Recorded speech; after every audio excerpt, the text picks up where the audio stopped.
I love you, but I don't believe that people are brands. And that may be our greatest ideological clash. Okay. Well, a brand, I define a brand as a set of values.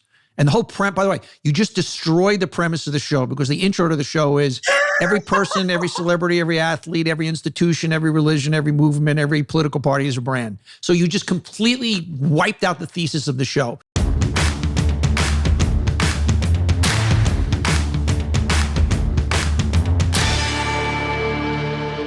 Welcome to On Brand with Donny Deutsch, and we have a very special episode of On Brand, a holiday edition, best of. And what we've done, we've taken some of our favorite guests and some of the most kind of like influential things that were said, inspirational things that were said, nuggets that we really want to show you again. We go from everybody from Joe Scarborough to Al Sharpton to Michael Cohen to Stevie Van Zandt to Nicolle Wallace. It's just a real array, and others that we kind of give you slices of things that they said they're either going to make you laugh, make you cry, make you think. But there's some of the more, what I'll just call important, iconic moments on our show. And we've had so many of them. And I think you're really, really going to enjoy it. And it's great listening if you're sitting on a beach somewhere. I know not everybody's on vacation, but it's a nice way to kind of just catch up and review the past year through the eyes of our show, which you know what we do here. And I wanted to just give everybody my thoughts for the coming year. Look, interesting times we live in, as they always are. We are living right now in a very divided country. That is more than anything our biggest problem, is that we are no longer the United States of America. We are a group of states, and we are really two Americas right now. And that has a tremendous impact on everything we're going and everything we're doing. Though I'm an optimist, and I believe that the right transformational leaders, I'm not quite sure who they are in either party right now, but I think the right leaders can unite us. Because I do think in the end, the irony of this whole thing, and the media causes it, is that I think most of us agree on 70 or 80% of things. But unfortunately, the media, which I'm part of, just kind of gloms onto the two polar axes and, feed us the divisiveness. And in reality, I do think we are more a lot alike than disalike. And I think most people want the same thing. They want a better life for their kids. They want safety. They want love. They want fairness. Now, I know we don't always see that in the news, but I believe Republicans, Democrats, independents, everything, gay, straight, black, white, tall, short, whatever it is, I do think we are all more connected in the souls than we're not connected. So on that note, I hope everybody has a great, wonderful, wonderful holiday season. And I think you're going to really, really enjoy our best of. I want to talk about Canva, C-A-N-V-A. Making content is an essential part of what I do to keep the show going, but it's not always been a seamless creative process. Canva Pro is a design platform that empowers you to create and share stunning content in just a few clicks. Whatever you're doing, whether you're doing a show like mine, creating anything, any kind of content, Canva really is going to help you make it better. Designing with Canva Pro is amazingly fast and fun. Choose from thousands of templates that are easy to customize or start from scratch. Canva Pro has endless premium fonts, photos, videos, and so much more that add personal and edge to whatever you're designing. So whatever you're doing, whatever kind of presentation you're making, whatever content you're making, whatever, they've got photos, they got fonts, they got things, they're going to, all the bells and whistles are going to help you make it better. Designing together has never been easier. Sharing, editing, and commenting in real time. Canva Pro helps you stay organized on the same page and the top of team projects. No more misplaced files or tedious back and forth. With Canva Pro's Content Planner, you'll save time planning, creating, and posting social media content too. Pause scheduled posts and edit them at any time. My favorite Canva Pro feature is probably the Content Planner. It's amazing. Design like a pro with Canva Pro. Right now, you can get a free 45-day extended trial when you use my promo code. Just go to canva.me/Donny to get your free 45-day extended trial. That's Canva, canva.me/Donny, canva.me/Donny. I remember a bunch of years ago, somebody from NBC brought in a production expert who was going to come in and make the show better and do montage beginnings and do this and that. And I remember like watching you wince in pain. I think that lasted for about a week because the very thing that was making it work was these jagged edges and no, we don't have a packaged open and no, I'm not doing a stand up at the beginning and whatnot. And so what's so interesting about TV executives is that the very thing that they can't understand the thing that makes something work and that it's fucking different and it's not the same. Two stories on that front, just for anybody listening who might want to do a 3-hour TV show sometime without any scripts. The first day that one of those consultants were on board, I was late. I showed up on set at like 6:02 or something like that, except I kind of was hovering out in the hall. Again, it's the sort of thing just like that first time we were on, and I was going to do it for a reason, going to have some fun with Mika. And this consultant just freaked out. You're showing disrespect to your audience. How dare you do that? And I couldn't even explain that was the shtick. Yeah. Like the shtick is everybody thinks that it's easy. So that's the shtick. You make it look easy. You make it look like you just walked in off the street. My pants in, yeah. Yeah. Oh, wait, and then you just start talking. And that was the shtick. There was a guy that was actually talking to one of the past presidents of the network, who was one of the most brilliant news producers, won most awards. And they were sitting there and he goes, you know what the best part of that Scarborough show is? Because you know the part that I love the most? Because he's just absolutely shattering sort of formulaic TV. And the news person said, no, what's that? He goes, when he shows up late, he comes on the set and he's looking like he's just like this bumbling, I'll use the word again, oaf, and he just kind of plops down. And it makes him look human. It makes the show look human. It makes it, it's like it's not formulaic. And so, that really works. And sort of makes it work well. I had a second example. I can't remember it right now. We're getting old. And I want to, the show obviously is called On Brand, and I ask this of everybody, and I have some real thoughts about this, but I want to hear from you. What's the Joe Scarborough brand? I don't know. I mean, because I think it's changed. I mean, I'm the same person I've always been. I don't give a damn. Like I care about what my kids think and my family thinks and my friends like you think. But outside of that, I just don't care. I'm going to do what I'm going to do. I'm going to say what I'm going to say. If you asked me what my personal brand was, like, it's just like, or actually, if you want to ask what my strategic approach to my profession has been, my life has been, is I just don't put up with bullshit. I know that sounds like kind of, hey, gunslinging, shoot from there, but I literally don't put up with bullshit. If I have a vision that I believe in, I've said it before, I'll say it again, I will fly that plane and I will fly it straight into the side of a cliff if I have to. When I was young, I had a quote from Hannibal. It said, we will either find a way or we will make one. And that's sort of been my attitude. Now, what's my brand? You'd be much better at telling me my brand because, I went from loathed right-wing guy on Scarborough country or from hothead in Congress, hothead right-wing guy, to now, even though I have the same political views, now it's loathed left-wing guy from Republicans who think that I'm a Marxist, despite the fact there's a through line, and I'm the same that I've ever been. The very thing that you said that says, oh, it's not a brand, is what it's a brand, is that you are about incredibly strong personal convictions but basically that you, as you said, you stick to your guns and that come from what you genuinely, your gut believe is right.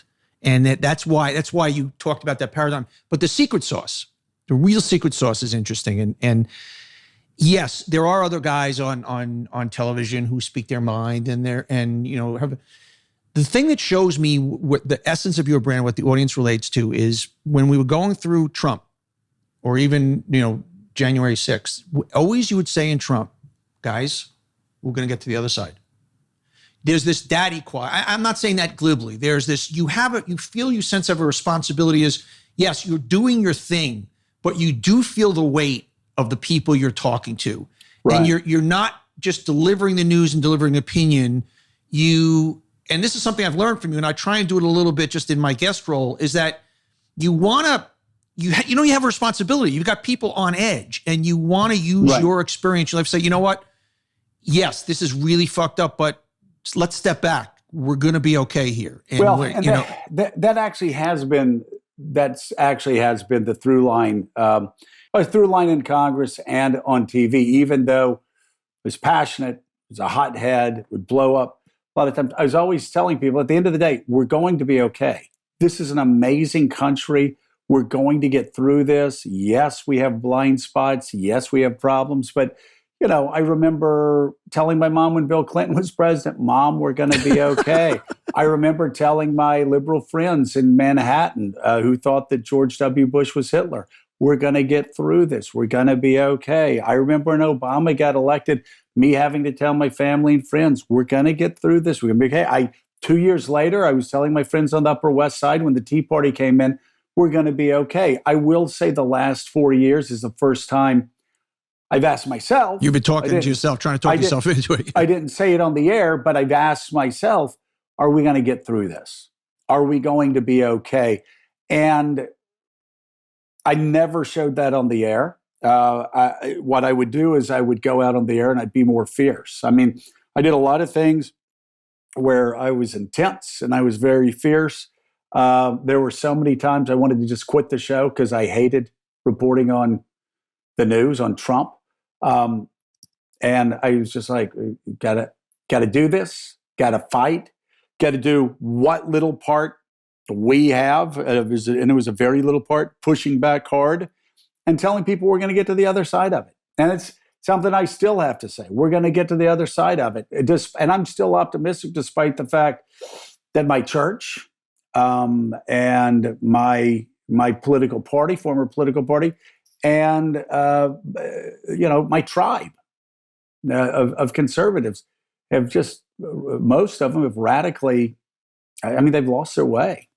They'll say they haven't, but you can look at what I said in 1994 and 95 and 96 and 97 and 77, 2007 and 2017. And right now, there's a straight through line. I'm still talking about small government. I'm still talking about balanced budgets. I'm still talking about federal debt. I'm still talking about pushing back on crazy spending. I'm still talking about pushing back on Russia. I'm still talking about pushing back, on autocracies. I haven't changed. I have not changed. But it seems too many people in my tribe have. I think that the issue becomes how Martin Luther King used to say, it's not the thesis or the antithesis, it's the synthesis. I think it's the synthesis of the two. It is a shocking and alarming that we're still out here fighting for voting rights. And I write about that in Rise Up. I write about what we've got to rise up about, police reform. Man can put his knee on a guy's neck 9 minutes and 29 seconds and look in the camera and not flinch, not even think he could get in trouble. That is frightening. The fact that we still have disproportionate in terms of the economy. Blacks are doubly unemployed to whites. But at the same time, we elected and reelected a black man for president who we couldn't even say his name properly for 2 or 3 months. At the same time, when we went and did George Floyd, when his family called me and Ben Crump, the lawyer, called me that day, and we started marches, all of a sudden, without our organizing, people all over the world started marching, and many of those marches were more whites than black. When I called a big march in Washington last August 28th, we had over 200,000 people there. There was about maybe a third of the crowd, at least 50,000 whites there. And I knew at the time that was unthinkable. So at the same time that we're seeing these blatant vestiges of racism, we see more people reaching out, more people doing things. And when you look at the fact that 2020 election, yes, Biden wins highest number of voters in the history of the country for a president. Yes, the second highest was Donald Trump, which means we still got that almost even balance in this country. But at the same time, the same amount of people came out in Georgia a month later. Growing up around politics, the worst thing you want is we're not going to get people out again to vote in a month. Same number came out, and for the first time in history, elected a Jew and a black to the U.S. Senate in Georgia on the same day. So the question becomes that you've got to be able to look at the balance and know that what you're fighting for, you're winning some. And maybe the reason you're seeing a lot of ugliness is because you're winning, and it brings out some of the vitriol and some of the biggest that's left. You keep fighting because you're winning. Well put, well put, my friend. Take me back to the day that the first time that you saw on camera what was the George Floyd incident, and how you just, with the eulogy, how you so emotionally, had us all watch in silence for the same amount of time. Can you take me back just inside as you were watching that? I mean, obviously, the obvious things you're feeling outraged. Was there any personal thing that at that moment you were feeling? We all felt differently. I was in the office at National Action Network. It's the height of the pandemic. We were all told to stay in. I would only go from my condo to the office and back home. I was doing every TV and all on FaceTime. So you got the news on all the time. And when I saw that video, it started flashing back to 30 or 40 years of police stuff I've seen. It reminded me of Eric Garner, who they had the video of him choked to death, and him saying the same words, "I can't breathe." It was haunting to me. 91, when I started National Action Network, first case I fought was Rodney King, who was laying on the ground being beat in L.A. And I thought about all of that. And in the middle of thinking about it, Ben Crump calls. And he says, "Have you seen this video?" I said, "I just saw it 10 minutes ago on TV." He said, "The family wants to talk to you." And I said, "Okay." He says, "Can you do it now?" I said, "Right now?" He said, "Yeah." And he connects me to Philonis, George Floyd's brother. And he said, "Reverend Al, we'd love for you to get involved. You see what they did to my brother." They were in Houston. He lives in Houston. His brother was the only family member in Minneapolis. He said, "Would you go to Minneapolis and tell people the family wants peace because people were looting and we don't want that?" And I said, "Yeah." And I hang up the phone and I think about it. And I said, "Wait a minute, how am I going to Minneapolis? The whole country shut down." And I called two businessmen I know. And one was Robert Smith, a black billionaire. Sure. And I said, "How are you traveling?" And he said, "What's up, Rev?" And I told him. He says, "You got to go to Minneapolis for that?" I said, "Yeah." He says, "I have a plane there for you in the morning. What time you want to leave?" And he sent a private plane. Mm-hmm. I called Eric Garner's mother. We flew in and we did a rally and we asked people to calm down. When I got back in the car, headed back to the airport, they were telling me some people were looting at a certain place. And Donnie, I said, "Let's go over there and see if we can talk to the people on behalf of the family." When I went there, it was not looting. They were having a protest. And I never forget, I'm standing there getting ready to do a live shot on MSNBC. And I feel something tug on my sleeve, my suit sleeve. And I look down and it's a young girl, maybe 11, 12 years old, white girl. And I'm ready for the blast. We're saying all these people are disruptive. All give the police a chance, because I'm used to being heckled in certain situations. Mm-hmm. And I looked at her and she put her little fist up and said, "No justice, no peace." And she was marching for George Floyd. I got on that plane. I told Miss Carr, Eric Garner, I said, "This is different." And when we came back to do the funeral, the first one in Minneapolis, I'm thinking in my head, what am I going to say? And I'm looking out at the audience, which was socially distanced. Kevin Hart is there. Tiffany Haddish is there. T.I. is there. Ludacris. All our stars are sitting there. And the family and about 300 people. And I get up and I had prepared in my mind, because I don't speak from a manuscript. Because I started as a kid. I was preaching before I could read well. So I'm getting up, I had in my mind, I wanted to talk about what time we were in the country. But as I looked down at that casket and thought back to what you just raised, watching that video, I said, what really grabbed the country was this man's knee on George Floyd's neck.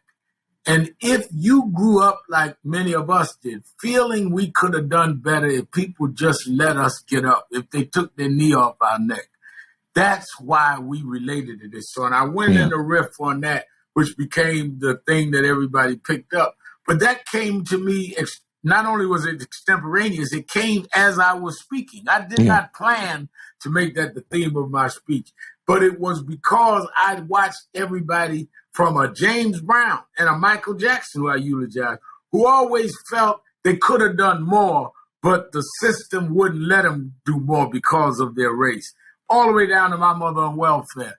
And that's what George Floyd represented to me at that moment is, will you get your knee off our neck?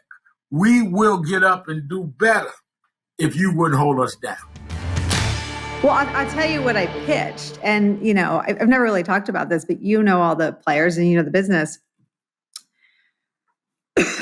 After 2016, so before Election Day, I was asked in 2016, I spent more time at NBC than MSNBC. Yeah, you do it today, show. All right, I split my time. That's not fair. But I worked on a series called In Trump They Trust after the election and before the inauguration of Trump voters and sort of what they were experiencing while we were covering this election in a way that ignored their intensity and their passion for Trump. And after that, I really was sort of firmly embraced by both NBC and MSNBC. I didn't know what I wanted to do.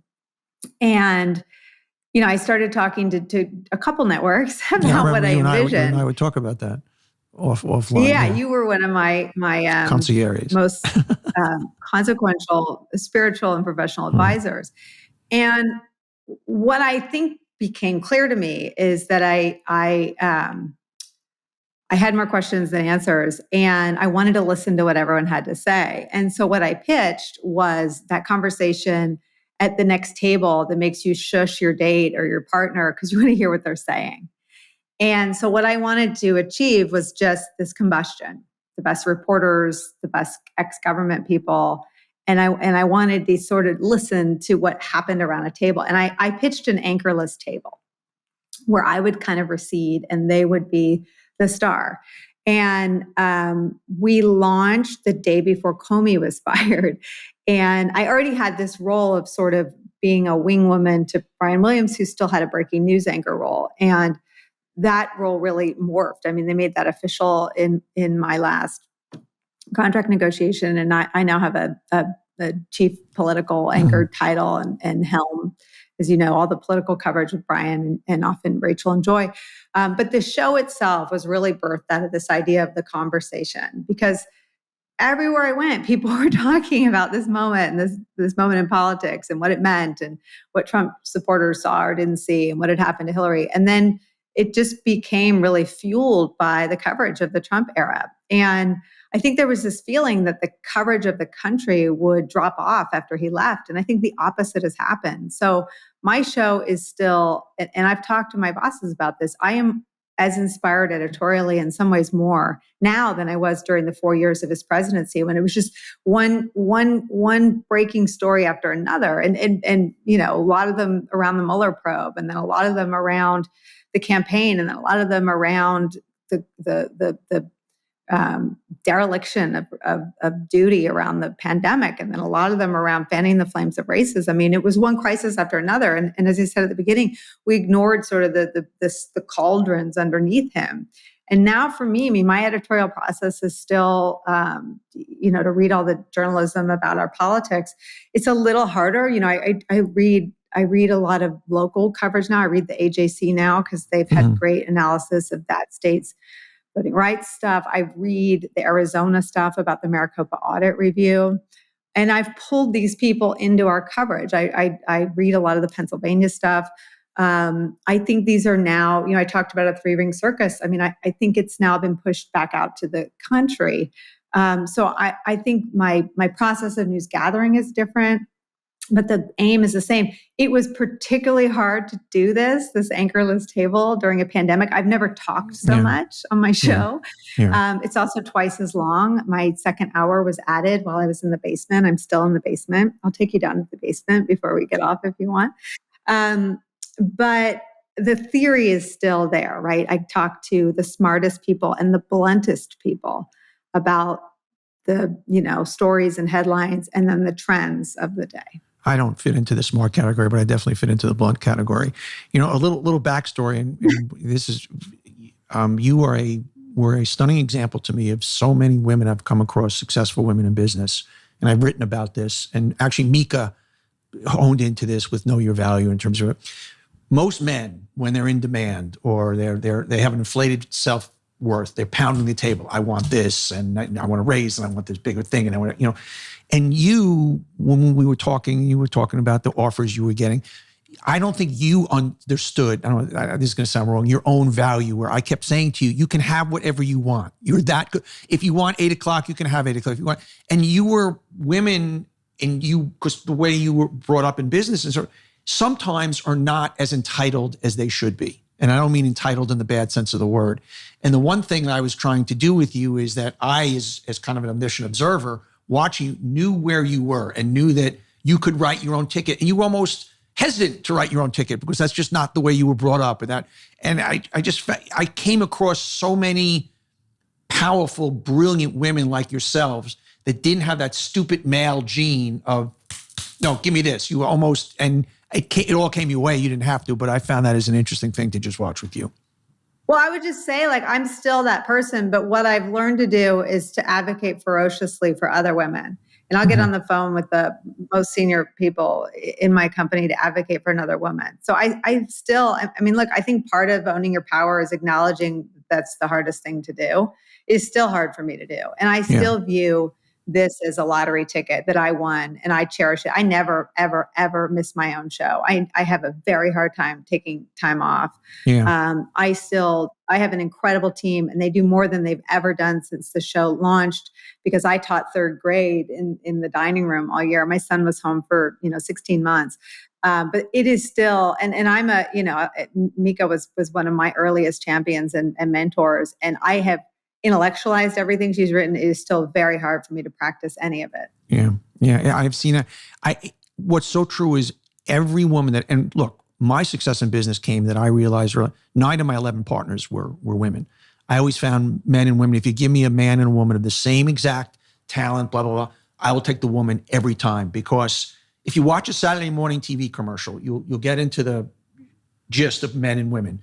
When you watch a little girl's commercial playing with a game or doll, they're all playing collaboratively and they're giggling. And if you watch a boy's commercial, at the end, the boy goes, I won. And every guy, alpha male I've managed in business is how big is their office, how big is this, where women would come in and apologize asking for a raise. Now that's changing. Yeah. But I love that the world has caught up to now all of a sudden, obviously, women in power positions, and just purely on a meritocracy in the 90s, that's what I was doing. And that was the key to I wrote an entire chapter in one of my books called The Female Superiority Doctrine. And I saw it up close and personal. And that was one of my keys to success. If I ask you a question, because you have a responsibility, my responsibility every day is to blank with your show. Listen and ask the questions that I think my viewers want to have asked, even if they're uncomfortable for me. It being in the context of our conversation about women, ask the bluntest questions that I know they will want asked. I'm going to let you go but before I do, I'm just going to go ask a few. What I do is I do a little lightning round on brands. And if I just ask you to give one thought or one essence or one word about the brand. I'm not going to do Nicolle Wallace anymore. Okay, I learned my lesson there. There's no Nicolle Wallace is not a brand. She's an idea.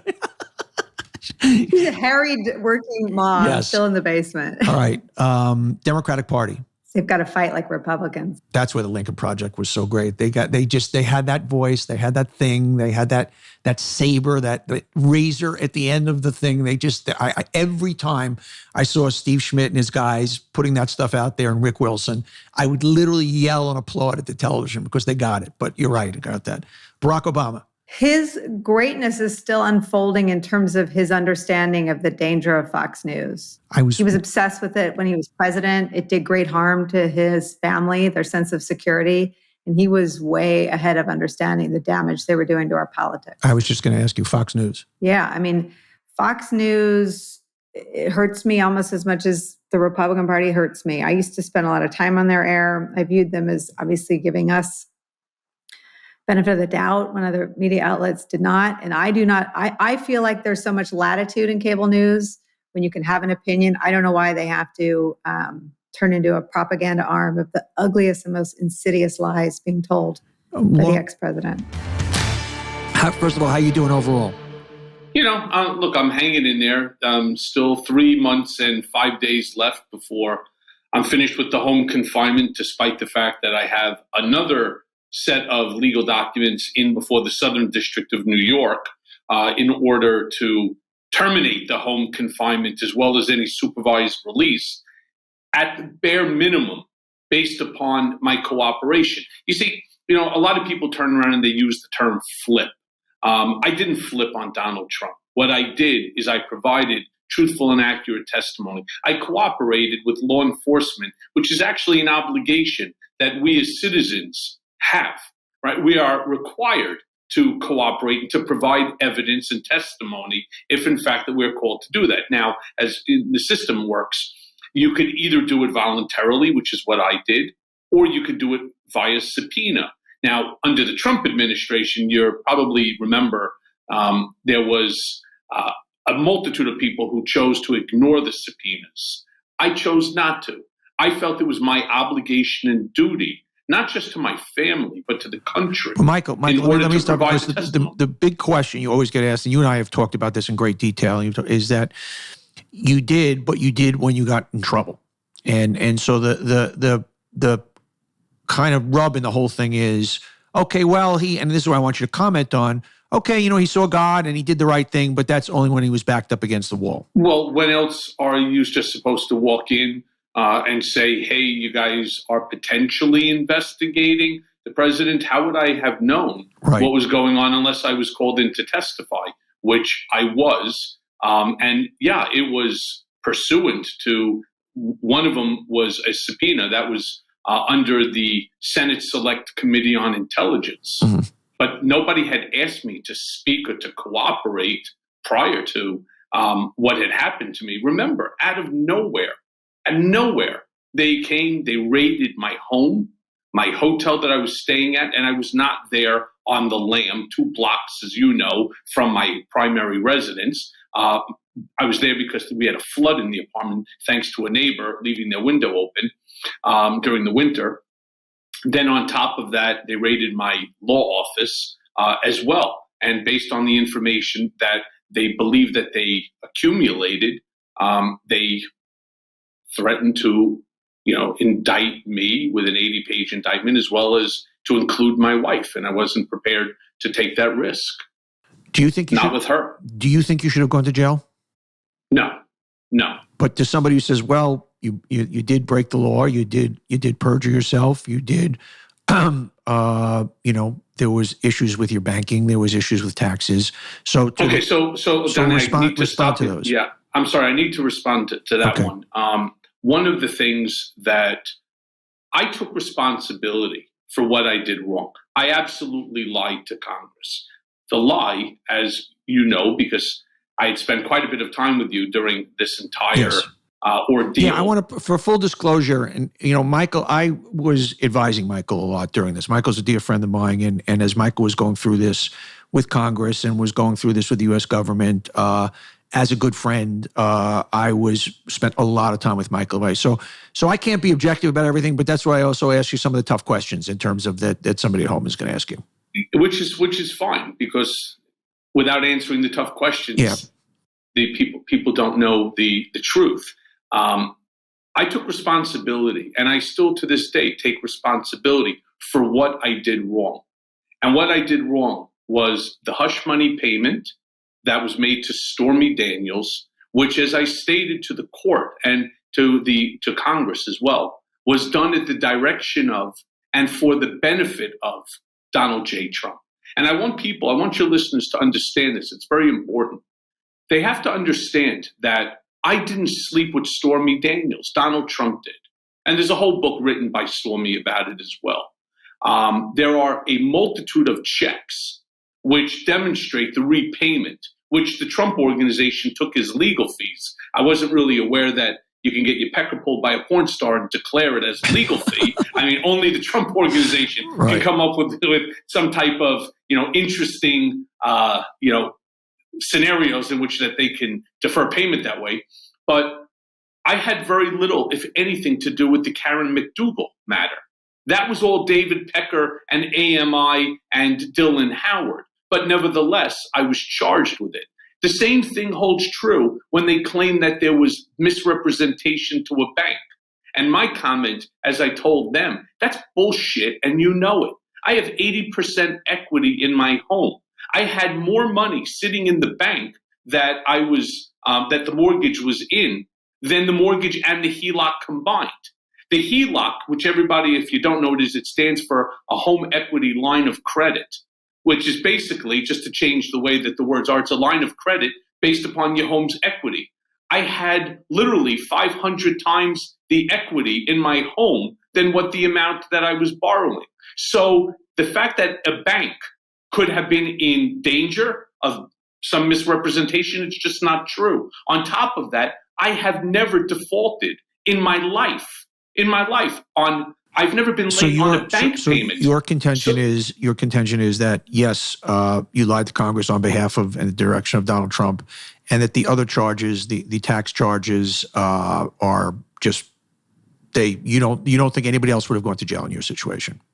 Well, that's correct. And one of the things, and again, I'm not now saying this today on brand with Donny Deutsch, anything different than if you look at the November 30th, 2018, Michael Cohen, it was done by my attorney, Petrillo, under the Petrillo sentencing memo, dated November 30th of 2018. Pages 13 through 19 spell this out exactly as I'm stating you today. First of all, the tax evasion. Now, I will acknowledge that there was an error in the taxes, but it's not tax evasion. It was a tax omission. I have never in my life been audited. I have never received a letter from the IRS. I have never in my entire life requested an extension. During the time that I didn't pay $1.3 million in tax, I had paid $6 million. Nobody tax evades by paying 80%. Was there an error? Yes. Whose fault? It's my contention, and I'm suing my accountant right now, my former accountant, for malpractice. And so far, we're winning in the court. Even the mediator turned around the other day and said, "Holy shit, this is it's pure negligence on your behalf," because every single dollar was sitting in Capital One Bank that was located at the base of the building I live in. Let me. I hear you, and you and I have talked a lot about this. I want to just go to the brand thing now. Does it behoove, I'm now saying what's best for you, not necessarily as far as what's truth, what's not truth, that your, what's the word I want to use? Your stance at this point should be, yes, I lied on behalf of the president. The other stuff, I believe, was thrown in to just kind of get me, this is what the government does, and move on. Instead that, there's still too much. Your brand, I'm talking about moving your brand forward, should be, because I sat on the street with you and somebody walked by and said, "You're a hero, thank you." And half the country would look at you, and if they got their way, they would have you killed, and I don't mean literally, and half the country sees you as a hero. And focus on moving forward of, I made a mistake, I got involved with that. What you've said so many times, I made a mistake, I got involved with that guy, it's a cult, I did some stupid things, I'm a better man for it now, and I want to spend the rest of my life doing all the right things. That the more you get into the weeds there, I know how frustrating it is for you, that it still becomes that you're the victim. And yes, you were victimized in certain things, but there was I'm now talking about your brand, the Michael Cohen brand, because I've seen people on the street stop you and go, "Thank you, thank you, thank you." And I would want you to focus going forward more on what you did, that you stood up and you took responsibility, and that you have this whole kind of new brand in front of you now. You talked a lot, I did a lot of research for this, obviously, and you just talked a lot about your projects over the years and the conflict with your kids. You got 3 daughters, 2 sons, and one little one at home. Your next youngest is what, 18 or? Yes, right? Yeah. 18. She's at college. Yeah, but you've had kind of the struggles that so many women have had over the years that us stupid guys don't really have to deal with, which is kind of the, being pulled and all that comes with that. And it's just kind of been a little bit of a theme for kind of your professional, personal life. Yeah, because, when I left my show, it was because my mom had died at 40 and at 39. She never reached 40. So I was about to reach 40.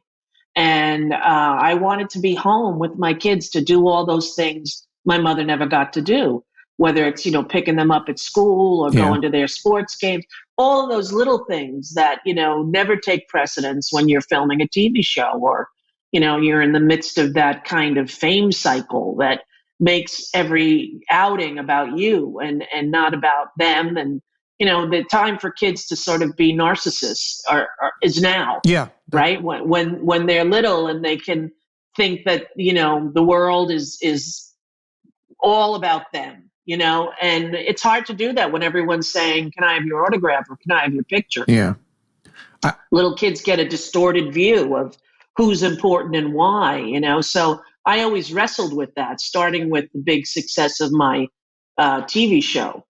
It was sort of instantly successful overnight, and it sort of changed everything in our life very quickly, Your TV show, it's so interesting that your TV show in certain ways is a precursor to so many shows that kind of came afterwards in kind of two ways. On the one hand, it was this very kind of safe, fun, you were the Queen of Nice, Newsweek dubbed you, and it was this kind of place where misfits could come and, and it was joyous and you were a fan. And then also some of the things you're most known for was the stuff with Tom Selleck, and some of the kind of all of a sudden political stuff would pop up. And it's been a little bit of, I think, symbolic of, I'm going to ask you about your brand, these two sides to it, this kind of loving champion of the underdog, nice, you're my best friend. Obviously, you always played a lot of best friends in movies and things like that. But on the other hand, this kind of provocateur and very kind of political character. And those kind of two Rosies have existed together. Yeah, and it's funny that now that I'm going to be 60, I am finally at a point where I can merge those all together into one entity. People, when I remember, Donny, when I got my talk show was a big hit, but I still had a year of my contract in Caesar's Palace. So I went to Caesar's Palace like 3 or 6 months after my show launched, and there were little old ladies in the front, and I started doing my stand-up, and they were agog. Like, who is this? Yeah. This is not the like, Rosie. what is she doing? This is not the girl we see on TV. So it really ruined my ability to do stand-up, because that is a provocative art form, and that's how I sort of came up in the world, was doing that. And it was sort of cut off for me for those 6 years that I did the show. It was like I couldn't at that time merge the two. It was hard to imagine being able to be open about my life. And now here it is 20 years later. Ellen's been doing the show for 20 years since I stopped. And she's able to do that. The times have changed. The environment has changed. The access to different kind of ways to be in the world is available to all through the internet. So I don't know. I think it's a time now for all of those things to come in one. It always was one person, but people found it hard to hold two opposing thoughts in their head at the same time, right? Yes, we. So it's like Rosie O'Donnell is yeah. Right. She's nice on TV, and she's fun, and she's loving, and she has some political views, and you can decide if you agree with them or if you don't, or if they're even relevant in your mind. Who cares what I think? But when people ask, I say it, and sometimes it gets me in trouble. So was there a moment, your fame, your big fame came, as you said, kind of quickly, you were obviously well known, but all of a sudden the show exploded very, very, very fast. And it was a real destination and whatnot. Do you at that moment kind of say to yourself, I have maybe a bigger job here to do than just, interview the next celebrity or this and that I have, because you do have so many things that are near and dear to heart to you, and you have been an advocate in so many different ways. Does that just naturally happen? Does that evolve? Was there a moment where you said, "Oh, wait a second, I can do some shit with this stuff beyond just get ratings and entertain people"? Yeah, I think it did happen. That did happen for me, and I'm much more of a sprinter than a marathon runner. Like when I think of Oprah doing what 30 years did she do, or Yeah. And and Ellen in now 20 years. Yeah. Ellen, right? I mean, 20 years. That's a long chunk of time, and I have tremendous respect for people who are able to keep the ball in the air for that long. I couldn't do it. I was, first of all, very exhausted, and I was done with doing that art form. And I felt like I had done everything I wanted to do. And I was on to a new chapter in my life, which was focusing more on my parenting and doing documentary films with Sheila Nevins over at HBO, and having my own charity and the school in the city that I run, that I've been doing for 25 years. And they're making a documentary on it, which I think will be wonderful to get to see the success of the children that we've had graduate through there.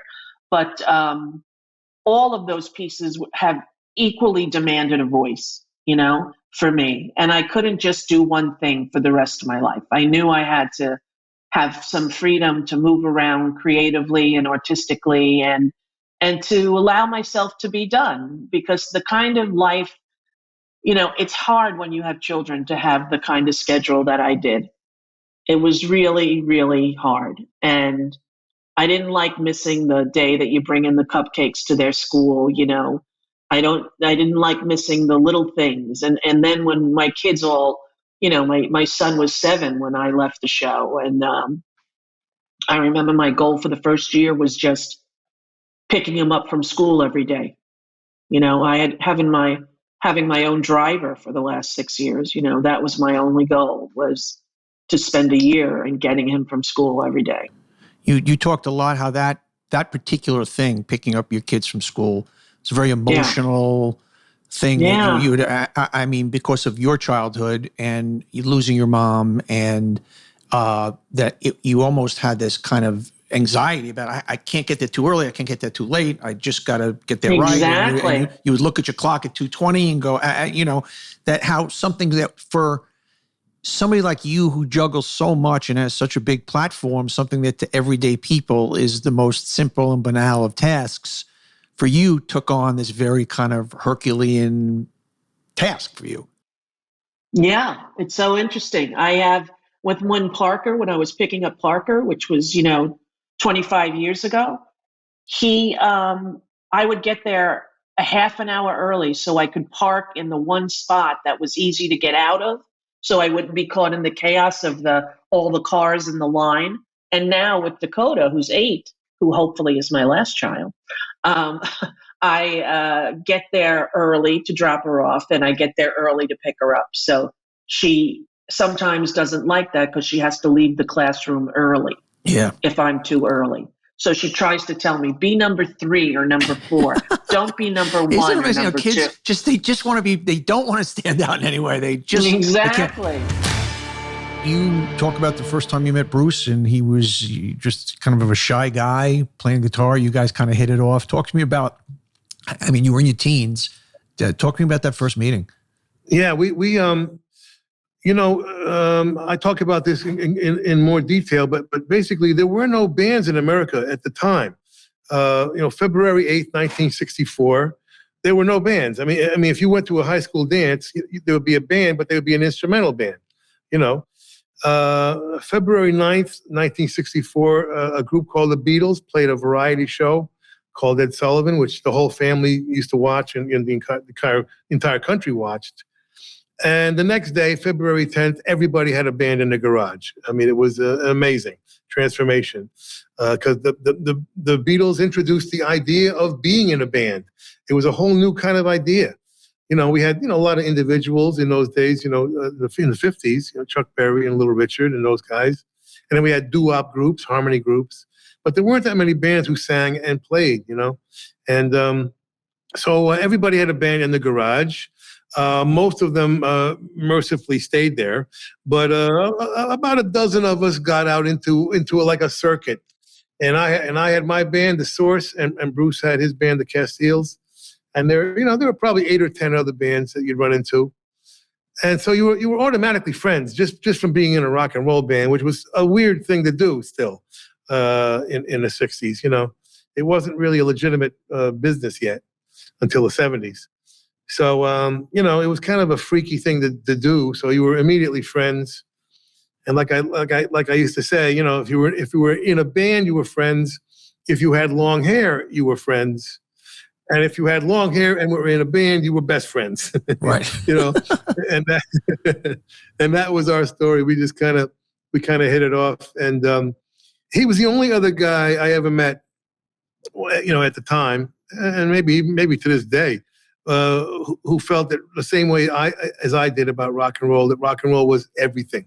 It wasn't just a hobby. It wasn't just something you did on the weekend or something like that just for fun. It was everything. It became my religion, and it was something very special. To that point, I'm going to read a quote from Bruce and from you. Quote from him. He's not the only one, nor the oldest, nor the richest, but little Stevie Van Zandt might currently be the planet's most charismatic, dedicated, and visible crusader, scraping to preserve the dirty purity of rock and roll. And quote from you, I know it sounds a bit silly, but I do believe rock and roll can change the world. It's about bands, and that suggests to me brotherhood, family, friendship, and community. So kind of it is everything to you. Yeah. You guys always look, I've seen so many shows, you guys always look like you're having such a good time out there. I'm friendly with John Bon Jovi, and I've asked him this many times. You're doing, obviously the shows are a little different every night, the sets are a little different, but how, are you playing a rock star up there? Are you thinking about the dry cleaning you have to pick up? Because it's a job. I mean, I know you're an artist, but it's repetitive, and you're doing it, night after night after night. Are you, for when you're in the audience, it's this special thing? Do you get lost the same way, or take me through Stevie up on stage? What's going on? And I always want to get, you guys are playing in front of 20,000 or 50,000 people, and you're, a handful of people. What's going on in your mind when you're up there? A couple of things. First of all, the minute you walk on stage, it's just like when you were 16 or 26 or 36. I mean, it's always new again. I have a theory that I think our brains have a limiter on them that don't really remember our highest, our most ecstatic moments or our most depressed moments. I think we actually have a limiter that limits our ability to actually remember those highs and lows, to keep us kind of stable. And so every time you walk on stage and you hear that roar, it's new again, and your adrenaline immediately, goes to work, and you're 16 or you're 26 or whatever again. So you go on stage fully intending to do the best show anyone's ever seen. Okay. And that's never changed. At the same time, I kind of got the front row seat of one of the great shows on earth.